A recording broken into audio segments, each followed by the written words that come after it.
getting it. Skitty, are you ready? Burger Chad in Bonadice. Burger Gang.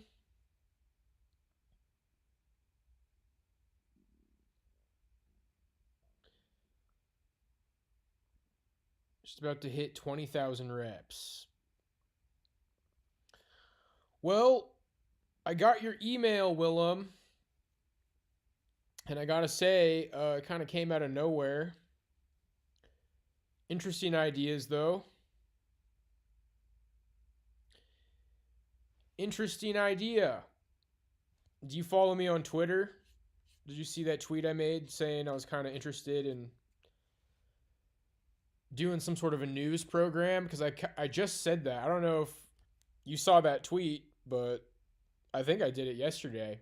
Yesterday or the day before, I said that I posted the link to all of my podcasts and said I was getting into news and current events again, and I was kind of thinking about doing something like that again. But yeah, I don't know, buddy. I wasn't really expecting, based off of the stuff that you say in chat, that you were going to pitch that kind of an idea to me.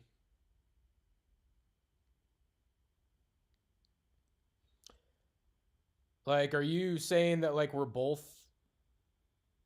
gonna be live together? Like, if there's a way I could, like, watch some of your stuff, do you still have videos on YouTube, or what's good?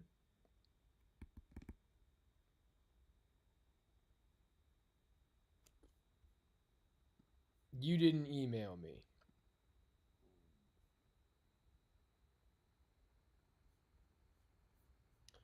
Willem L01. They literally called themselves Willem L01, dude. Sender at 5ymails.com. That sounds like a not very... That sounds like a not very legit email address.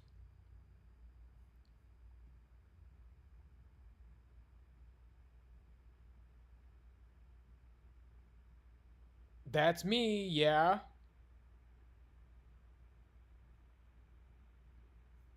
Yeah, they sent me like a really detailed plan to run a freaking news show.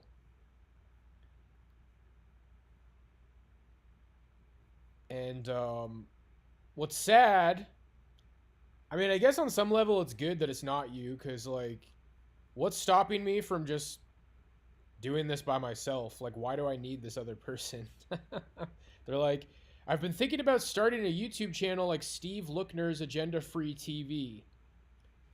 Live, real-time news updates with no spin.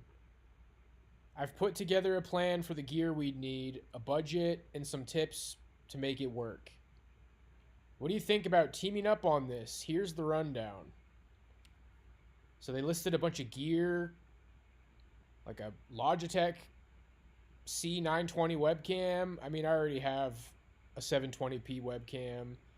Microphone, I already have a microphone. Lighting. Yeah, they listed all this gear and a budget breakdown, and it's like... And they literally said they were you. They literally said they're you, dude.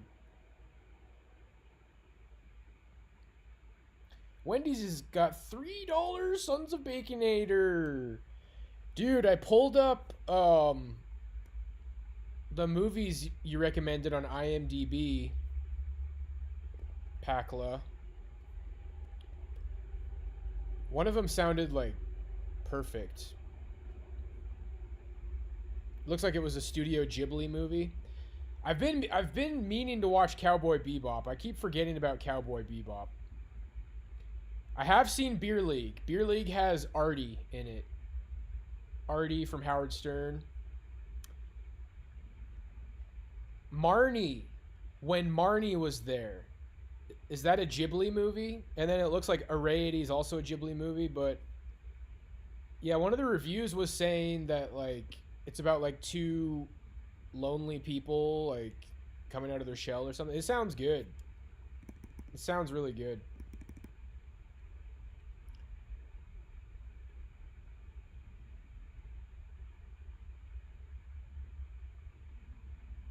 I'm down to talk.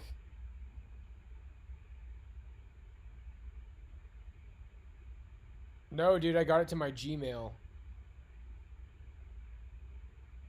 It's my it's my public Gmail. Like I've got a bunch of different emails from people on there. Entourage, let's go. Yeah, I watched that when I was in Kodiak, all the way till the end. Okay, well, somebody was pretending to be Willem, and they said they wanted to start a news thing with me. So, interesting. Imagine us covering breaking news, building a real following, and having fun with it. I'd handle the tech side of things, and maybe you could dig into sources and talk on camera. Let me know what you think, or we can chat next stream. I think we'd crush it. I could literally just do all of this by myself, dude. And I already made a tweet saying that I was thinking about bringing back the podcast, but making it more like, honestly, kind of modeled after the Young Turks. I mean, all the news is just kind of the same, but I think about like Sank Ugar or whatever her name is, Anna Kasparian, like they just sit in front of a camera and they got their little overlay and talk about current events, news, like basically the way anybody does news. It doesn't make sense. Well, interesting. I mean, I was considering it. But why would anybody pretend to be Willem LOY? I don't know, dude. And yeah, this email address, sender@5ymails.com. That's like the sketchiest email address I've ever seen, dude.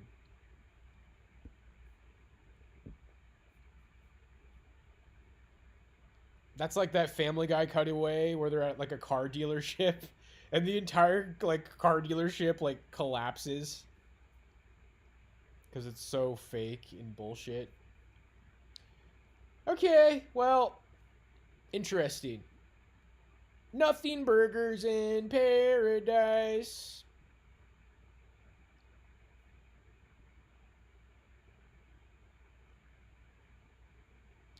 Well, I mean, we kind of thought that like maybe you weren't real, so maybe it is you, and now you're pretending it's not you. I don't know, dude. Cause yeah, I was gonna say it's like, look, bro, we were. Whenever you're in my chat, you just say you always go to McDonald's and say black pilled shit, and now all of a sudden you want to like start a show together. But you said you did something on YouTube before, didn't you? Do you have any clips on YouTube? Do you have any shit that I can watch? Interview for a grocery store job on Monday. Pretty hyped up. That's what's up. That's cool.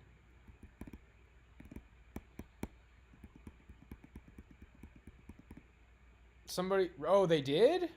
I don't remember you saying that. Do I still have that email?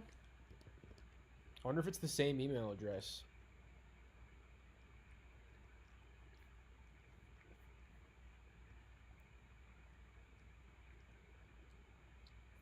Nope. Can't find that one. Spear burgers in paradise. I think I might have seen that movie, The Goods. Maybe somebody recommended it a while ago. Can't remember.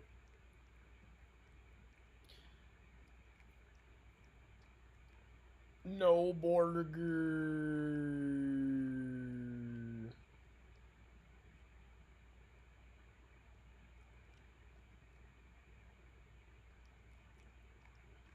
You saw Willem live and he just walked away from the room the camera was in.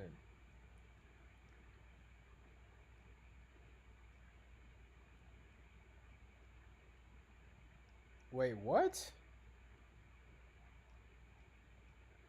So other people here know who Willem is, like, before he got here?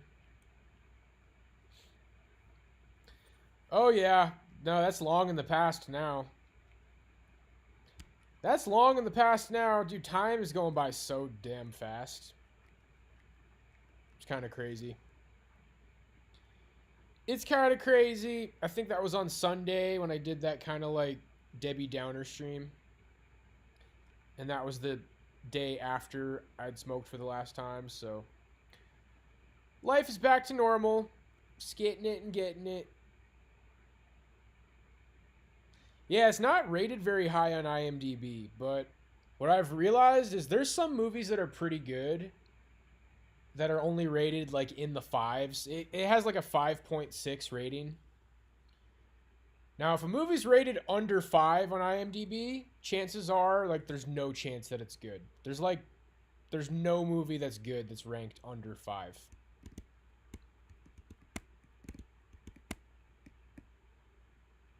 La, la, la, wait till I get my money right. Whoa. I didn't beat the boo. Late. I PB'd my 5 miles today. 5 mile PB. Dude, it's weird. Like, I was just saying that I haven't been running quite as much. The running pace, because what it was like run, lift, run, lift. I was pretty much doing runs every other day. And then that slowly started to slow down. A couple more rest days. Mixing in stuff like now I do rows. I do the rowing machine, which really only takes like 8 to 10 minutes. I'm just trying to get 2K, 2,000 meters on the row machine. But yeah, I ran 5 miles in 50 minutes and 56 seconds. So just under 51 minutes. I think before that, my best time was like, see if I can find it. It was like a 52. I would usually run 52-minute 5-milers.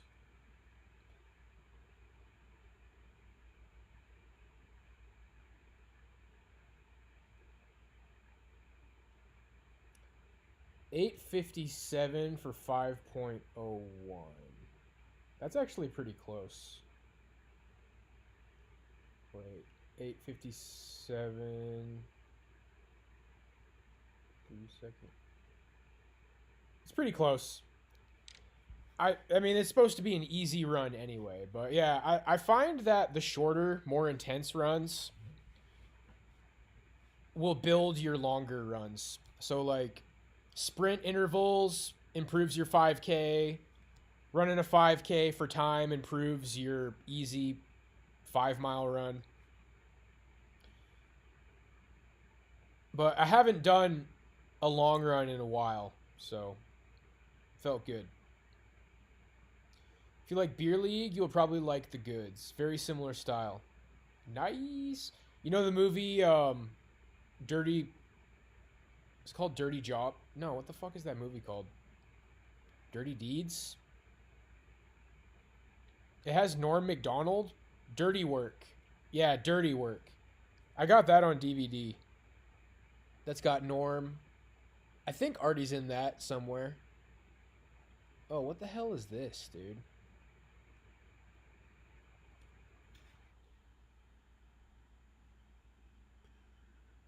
I got a freaking pimple on my eyebrow. Yikes. Yikes. That's going to be annoying.